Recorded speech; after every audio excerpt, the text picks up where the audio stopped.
Hi, I'm Hayley. I'm with the Employee Assistance Program. What's your name? Juanita. Juanita, it's nice to meet you. Please have a seat. So today we're going to be talking about any problems that you may have, and you refer to us by concerns that were given by your employer. So I just want you to know I'm going to be writing some stuff down. You are more than welcome to see what I'm writing. This agency is allowed to see what I'm writing, but there is no one outside this agency that can see what I have written down here. The only way that anybody can know any information about you is if you give me written consent that is okay and who it is. Okay. There are some conditions to confidentiality. I have to report if you threaten to self-harm, harm someone else, harm a child, or harm someone of the elderly population. I have to report it. Okay. Also, I want you to know that this is a comfortable and safe place.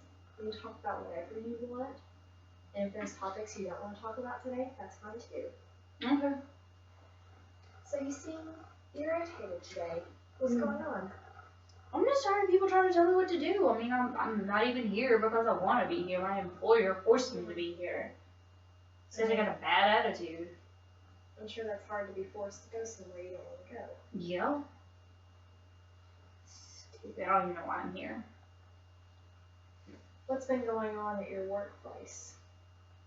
Well, I mean, they changed my job. I was doing perfectly fine where I was at, and then they decided to change everything on me. They decided that I would be better suited at the desk. I don't even like those people. I like the other people I worked with.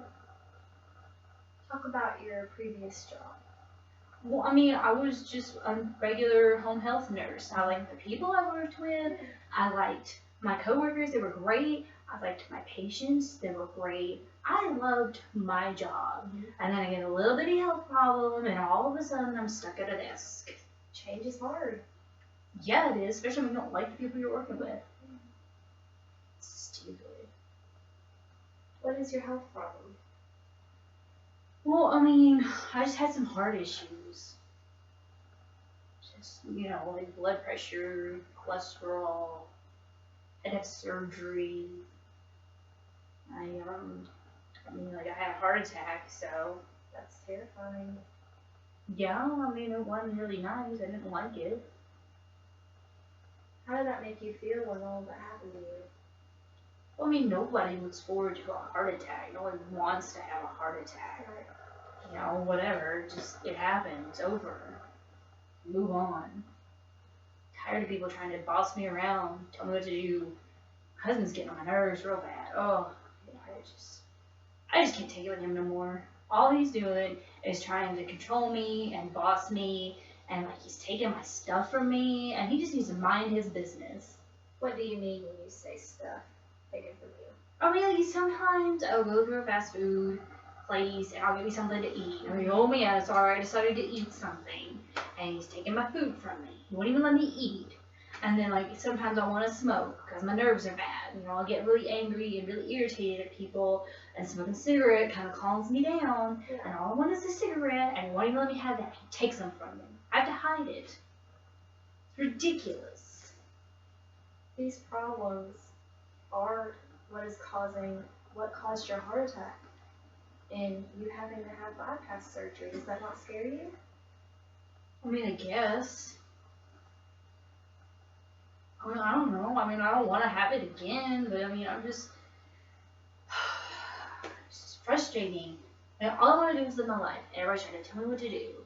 Can't eat what I want to eat. I want to have a cigarette every now and then. I mean, I can stop anytime I wanted to. It's not even that serious. I don't want to stop, though. My doctors make a big deal out of nothing. So having bypass surgery is nothing? Well, I mean, it's not nothing, but I mean, I'm fine now. Now you're fine, but this could happen again and you won't be fine. You could die. Do you realize that? I guess. Whatever, I think people are just being dramatic. I don't think you're being receptive to what people are telling you. People are concerned because they love you. Whatever. He was just trying to boss me around, tell me what to do in my life, and he let me live my own life. How is your relationship with your kids? Well, I mean, they don't really want to talk to me. They get mad at me a lot. I have to fuss at them because they won't stay out of my life. Won't leave me alone. I mean, can't even have a nice visit without them nagging me about stuff. I mean, it's pretty bad when you can't even talk to your kids. What do they nag you about? My health. My doctor said I'm at risk again. Whatever. Trying to say that my cholesterol and stuff is high. To be honest with you, if you don't get these issues, high cholesterol, high blood pressure, smoking, if you don't get that under control, I can assure you that a heart attack will happen again, and the next time you won't be so lucky. He's telling my doctor, all he's doing is bossing me around. I think he's just trying to get more money out of me. I think he just wants me to come back more often and take all my money. I'm just fed up with him and my husband. My husband's good for nothing. All he wants to do is get in my business. I'm so tired of him bugging me. Like, just stay out of my life. Do your own thing. Mind your business. I was completely fine before all this mess happened, and then my life got turned upside down. So before you had your heart attack, life was good? Yeah, it was great. I worked my job. Me and my husband were fine. We got along. I mean, we lived together. We didn't argue as much. So your relationship with your husband was pretty good before all this? It was alright. We're not like dancing through a field or nothing, but I mean, whatever. We tolerate each other. I think your husband is voicing his concerns because he loves you. You see it as negative. But Yeah. he doesn't want you off this planet, and that's exactly what's going to happen to you if you don't fix these things in your life. So what, I just gotta stop eating? No, it doesn't mean you have to stop eating. I know a great nutritionist who helps people make meals that satisfies their bodies and makes them have high energy, and she would be able to help you get the kind of foods that you like in a healthy way. So what, like I gotta eat some salad and stuff? Not, it doesn't have to be salad. She would work with you, and you can express your wants and what you would like, and she would work with you. It just sounds like somebody else trying to control me and control my life. Like, I'll get it under control. I'll be alright. I'll do it myself. I don't need anybody else telling me what to do. It seems to me like it's out of control. You and my doctor would be great friends. I'm just tired of this. I'm tired of being mad all the time. Like, everybody just makes me mad. I'm exhausted. I'm always tired. I'm always mad. It's exhausting. I'm just tired of dealing with these people. Just making my life worse. Job, my husband, my family, my doctor. What do people do that makes you mad? Everything makes me mad. I mean, I don't even talk to these people. They just keep talking to me, like my coworkers.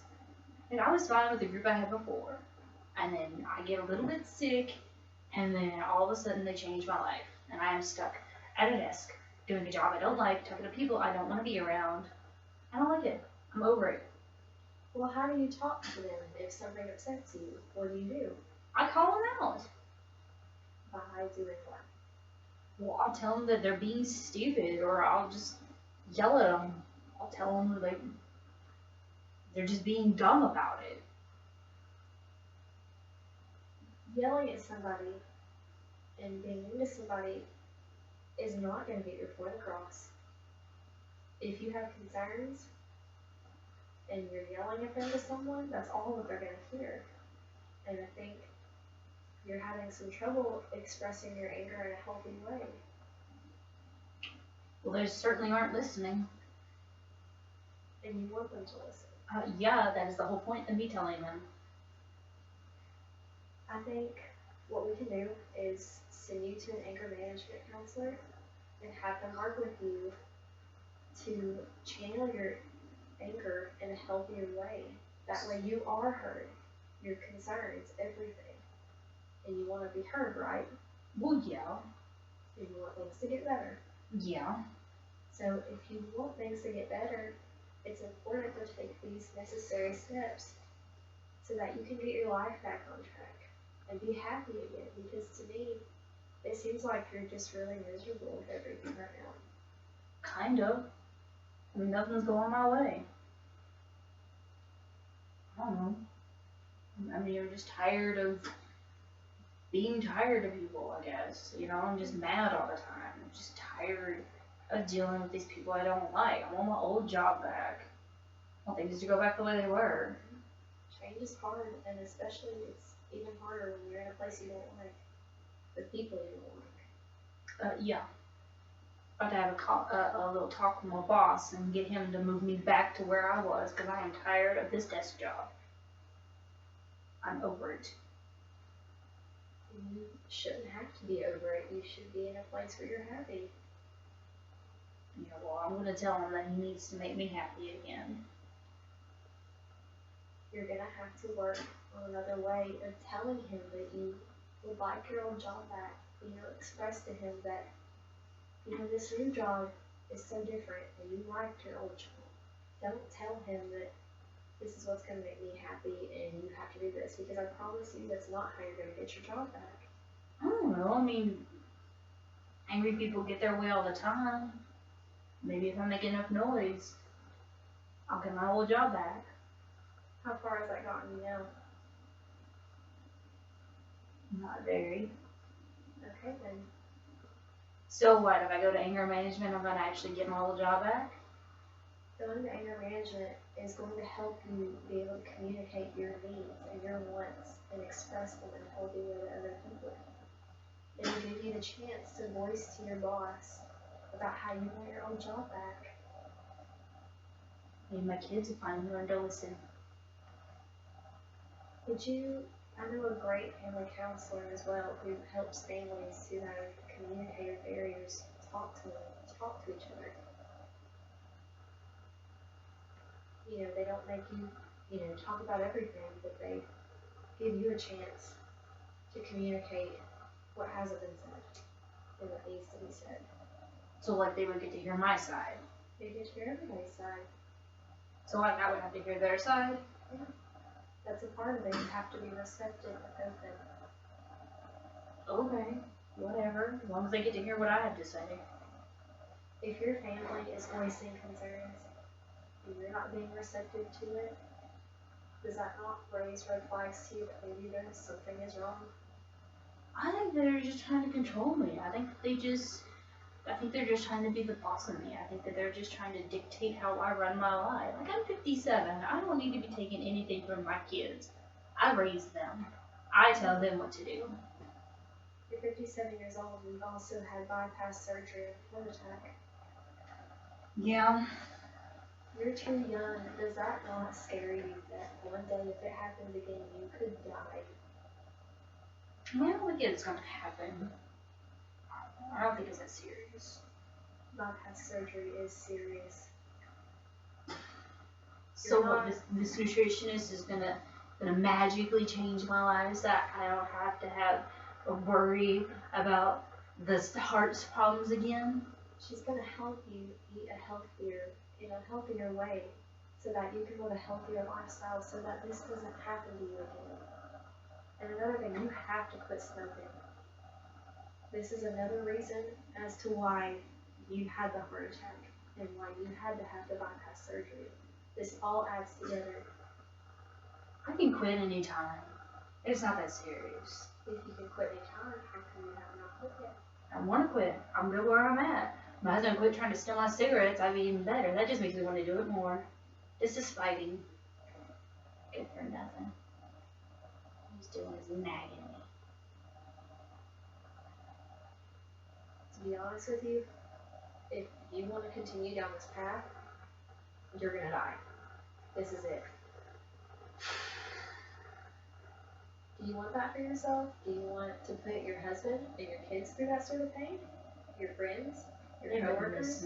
They won't care. If they didn't care, they wouldn't express their concern. Whatever, they're just trying to boss me around. I don't care. I care. I'm sitting here trying to talk to you about my concerns. I care about you. I want good things for you. You don't even know me. Doesn't matter. So I gotta go see a nutritionist so that I can eat better. And you want me to go to anger management. Yeah. So that I don't like yell at people. And even family counseling so that I have to talk to my family better. And they'll talk to you as well. I mean, I don't know, it just seems like a lot. I mean, all at once, this is a huge change. I don't like change. This is just too much. It doesn't all have to happen in one day. It's not how it works. It's going to be a process. I will meet this, and also our meeting isn't just one time. It can be as many meetings as you want. I will be with you here every step through this. Whenever you need to come talk to me, I'll be here. So like if my nutritionist or the counselor makes me mad, I can come to you and talk to you about my problems. Absolutely, whatever. Okay. I see that you have a good support system behind you, and you have a job that is worth fighting for. Yeah, I mean, it pays my bills. And you're good at your job. You're respected. You like your patients. You're good with your patients. Yeah, I mean, I was until I got this desk job. I just don't want to do the desk thing no more. I want to do what I used to do. So let's take those steps together in order for you to get this happier lifestyle back. I promise you that your attitude and everything will change once you start making those steps to get back to being a happier you. Alright, so, like, what's first? Do I change my food? Do I go to the family thing? Or, like, what? What do I have to do? Well, I'll set you up with a nutritionist first. She'll do a plan with you, just one step at a time. Okay. Okay? Okay. And then next, we will do family counseling. Work with your family, and then we will do anger management. It's all a process, and I know it's a lot of information, I know it's overwhelming. Yeah, that's a lot. Changed my entire life. I really believe that things are going to get better for you. Maybe my boss says I have a temper, so I guess that's why I'm here. Whatever. Fine, I'll do anger management. There not be some of that fancy new age crap where I just sit there, talk to people about my feelings. It'll be that way. Alright. If you'd like to meet next week, we can. Okay, that's fine. Alright. Well, I will see you next week. Do you have any questions or concerns for me? No, it's a lot to think about. Okay. You take your time and take as long as you need. Alright, thanks. You're welcome. It was nice meeting you, Juanita. Bye.